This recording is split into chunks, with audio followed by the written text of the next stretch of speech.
السلام عليكم ورحمة الله وبركاته. أمان وايدي السلامي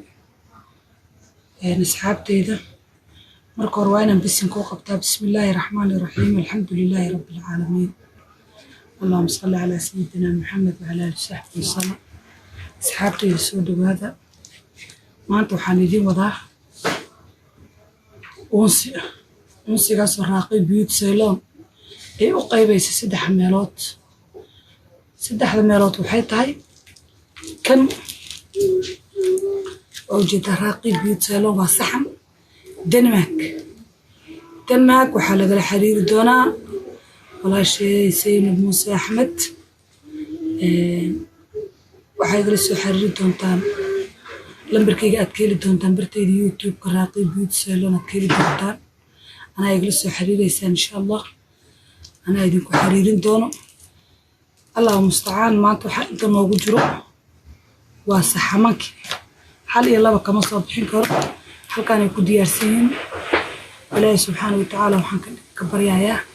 كي بركيسنا أول جبر واقوبين ولاهي كذبوا عن تبضن أو نكفين بنوبين مال بدن وفدنا له حام ترى عن تبضن ونكفين بنوبين ولاهي كبرينا إن شاء الله كنا وحلا وذا صوت أفريقيا جوهانسبرغ فردوس حسن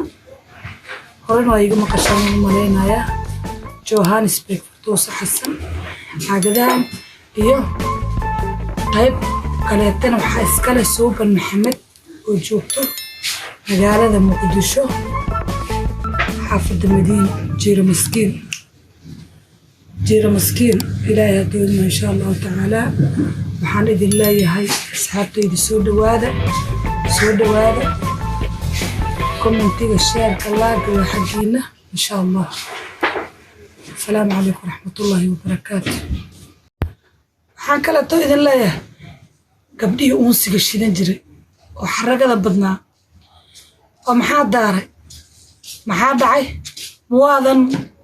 xaragadii uunsiga ma diideen tookada dab waxaan ku soo dari doonaa gabdhaha aan uunsiga dalbanin oo shidanin inaan ku baraanburo abaan isku bedelo raaqay uunsile in abaan isku bedeshaan u maleynaya halaasna waa kaftan ragga naftirkooda waxa loo baahan inay gabdhaha xaasaskooda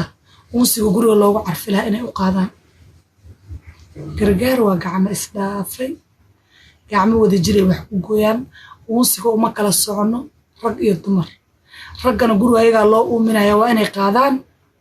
gabdhahana waxa loo baahan yahay inta ma gurigii intuu suuq yeelan lahay uunsiga ha ka carfo. السلام عليكم ورحمة الله وبركاته.